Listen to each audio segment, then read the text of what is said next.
let's face it, we haven't done a video intro from this point of view in a while. You want to know something else we haven't done in a while? That's make a burger. And today I'm going to be leveling up your burger game with this great fusion burger that I'm going to be calling a Tex-Mex burger. And we're going to be serving it with some homemade queso and chips. So what is a Tex-Mex burger, fusion burger? Basically, we're going to be blending in some classic Mexican ingredients into a great flavor-packed burger patty. We're going to be using some chorizo into the ground beef. We're going to season it up really good. And we're going to be making some scratch-made queso. So before we even get started on the burgers, let's go ahead and make our cheese sauce so that way we have something to dip our chips in at the end. Alright, contrary to popular belief, it doesn't take very long to make a great and flavorful queso dip. You don't even need to use a crock pot for this recipe. All it takes is a few simple ingredients and a little bit of wrist work to get it done. We're going to be starting this off with a roux, which you guys have seen me make numerous times before on the channel. We're going to start off with a light bechamel and then add our cheeses in. So what this is 2 tablespoons of unsalted butter. We're going to get that melted down real quick. Now, you could use 2 tablespoons of vegetable oil or any kind of neutral tasting cooking oil, but we're going for the most flavorful velvety queso dip you can make on the stove, and there's no substitute for butter when it comes to that. Butter's going to give you that nice, rich, oomph and velvety mouthfeel. It's going to create an even richer cheese flavor, so don't skimp on the butter if you have it. All right, now that we've got our butter melted down, we're going to add to it 2 tablespoons of all-purpose flour. And you guys know the rules of roux by now. We're going to combine this butter and flour until we're going to mix together this butter and flour until it's evenly mixed. And we're going to cook this out for about 2 minutes. Just for general bearing, I'm on like a medium-high heat setting. Alright, and now to this, we're going to be adding 3/4 cup of half and half. You can use heavy whip. You can also use, I've seen some recipes where they use evaporated milk. You can definitely use that, but I don't really have any on hand, so this is going to work just as well. And we're going to keep stirring this until it starts to thicken and you start feeling some resistance. You want this to form a cream sauce. I've only been stirring this for about a minute now, whisking very regularly, and you can already start to see a difference. It's no longer a milky sort of consistency. It's already starting to thicken up. If you can see that, it's already looking like a proper bechamel. So we're just going to keep whipping this out, making sure there's no lumps in here.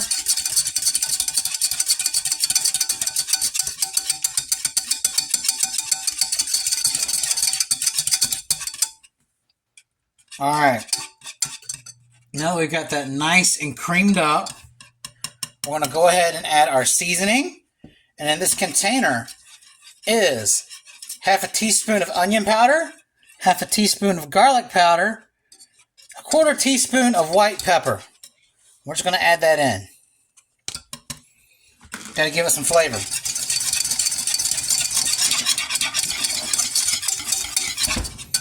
Alright, now that we've got our seasonings folded in, it's time to go ahead and start adding our cheese. It's only been 2 minutes at this point. This is just some shredded pepper jack, because in my opinion, the best queso blanco always has some form of peppers in there. Now guys, you could still opt to slice up some jalapenos or serranos, whatever you like, whatever kind of chilies you want to put in there. I went for pepper jack to make it a little bit easier, and we're just going to go ahead and start creaming this cheese off.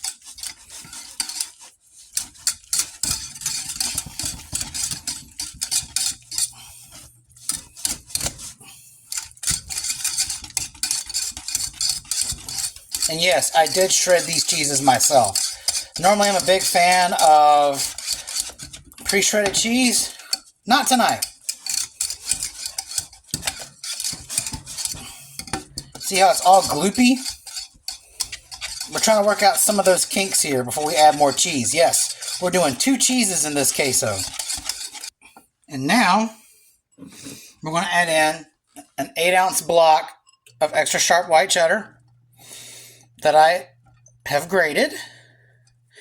And if you want to know the quantity of the other one, the pepper jack was also an 8-ounce block that I freshly grated. And now we're going to stir this in until we have no clumps. Now you guys could certainly go for white American, which is probably traditional to what most queso recipes call for. But we can do this with real cheese, and I would actually prefer to use real cheese because real cheese just tastes better. Not gonna lie, guys, I think we might be onto something here. It smells incredible.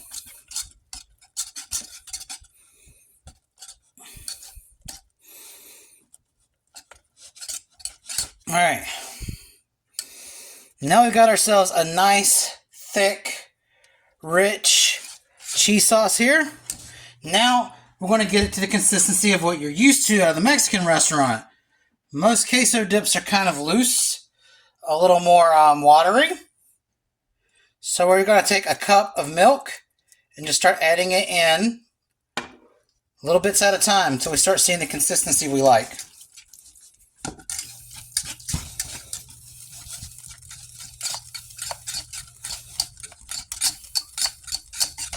And it's already starting to work its magic here.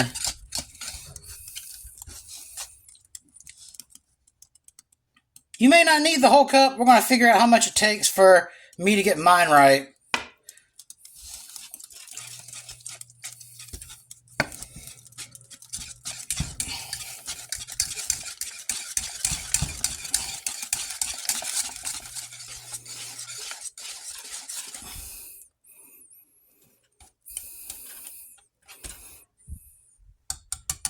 Almost there. Guys, I think this is going to take the full cup.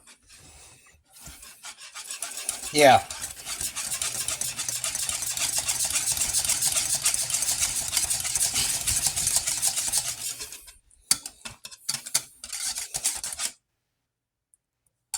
Yep.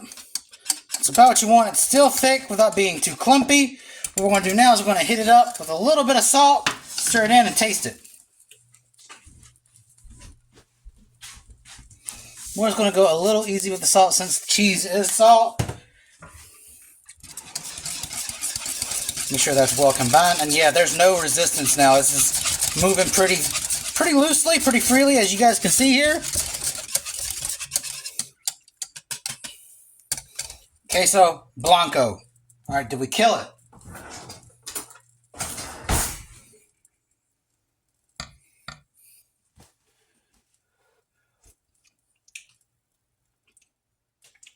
I'll say that we did.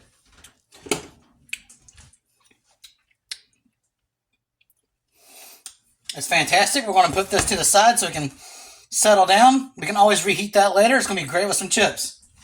Now let's get to the burgers. So let's talk about our fusion burgers, or the burger of the future, as I want to call it. So what I've got here is 2 pounds of 80-20 ground beef. And what's going to make it fusion is this one link of chorizo. I'm using the Supremo brand. Not to be that guy, but please don't use cacique. I guess that's what it's called, because that kind of chorizo turns into grease and you're not really left with anything. This has actually got a lot of meat in it and really good flavor. I've used it before. And if you don't know, chorizo makes a really tasty burger too. It can be used in a variety of applications.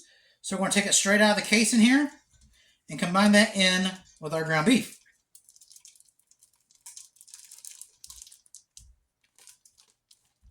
All right, and chorizo is really a mild, semi-spicy sort of pork sausage.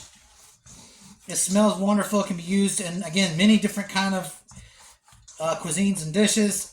We could have actually added, browned off and added the other link of that chorizo to our chili, to our queso dip. Make a chorizo, and that would have been equally delicious. So like we did with the lasagna, we're going to season this beef a little less aggressively because we're using that sausage to further season the ground beef. All right, now that we've got our chorizo and our beef mixed up, we're going to talk about seasoning. Again, less aggressive with the spices. This is just 1 teaspoon of kosher salt, 1 teaspoon ground black pepper, 1 teaspoon of onion powder, 1 teaspoon of garlic powder, 1 teaspoon of ancho chili powder, half a teaspoon of cumin, and half a teaspoon of red chili flakes. Normally when I make burgers, I just add the seasoning on top right before I start searing them off. But since we've got a combination of meats here, it's just best to have it evenly seasoned throughout, so that way you get the same experience with each patty. So we're just going to mix this together like this meat is just one thing. Now that we're done with that, we're just going to roll it up and make our little burger balls. Alright, and a word of advice when making your burger balls here. You're going to want to make these ones in particular a little bit larger than normal, because even though this chorizo has a lot of meat content in it, you're still going to be losing a lot of grease, which is going to cause your patties to shrink up a lot. That being said, let's take this to the stove. We've got our pan ripping hot. We're just going to place these guys in here, 2 at a time. If it'll cooperate, there we go. Alright, you guys may be wondering where the plancha is. If you haven't seen my last burger video, you kind of noticed that it's starting to warp a little more. I actually bought it warped without realizing it. So this trusty skillet will get everything cooked like it needs to be. We're going to cook it each side, probably about 3 minutes. And then we'll cook it until it's done.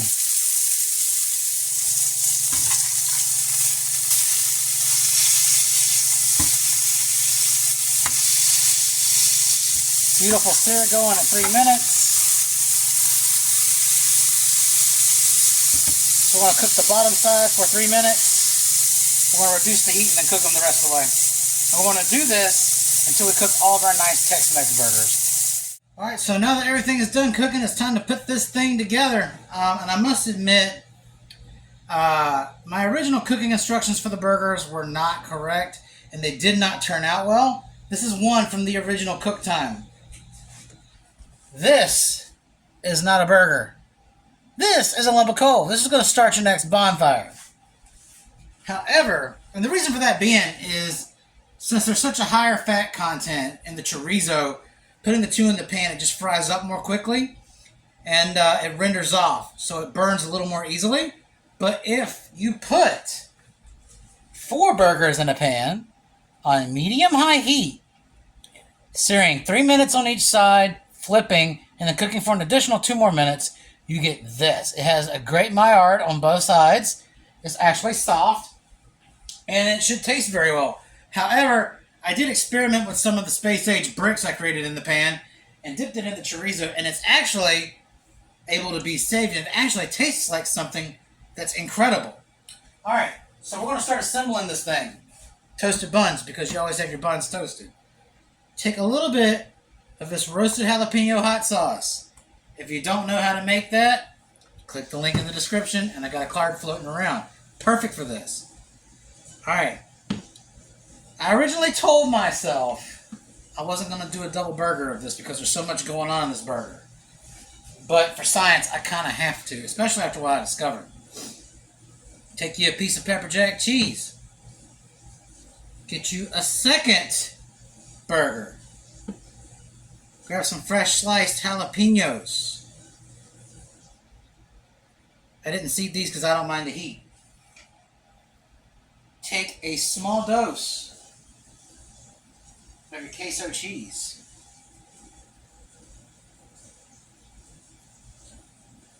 Put it on your top bun. Put a lid on it. And let that cheese roll down. And now, you can make your own tortilla chips if you want. We're getting some store-bought ones because, I mean, why not?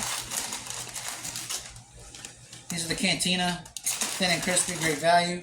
These have been my go-to for a long time. Get some of this queso dip that we have on low heat here. Just enough, not too much. Alright. Test out this queso dough.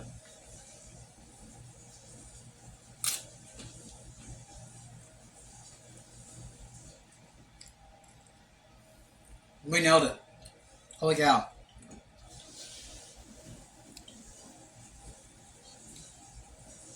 No words. Alright? Look at all that cheese. Let's try this thing.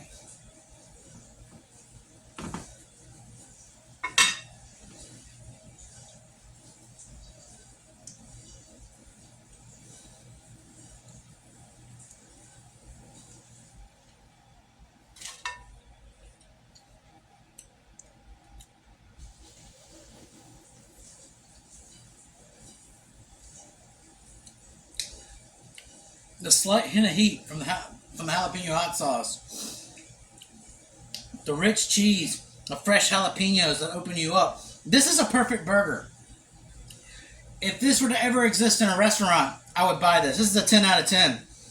Homemade queso dip, a fusion burger that'll knock your socks off. If you're not too scared to take a little bit of heat, go ahead and try this one today and let me know what you think. Until next time, this is your boy, the Mad Chef, and I'm out.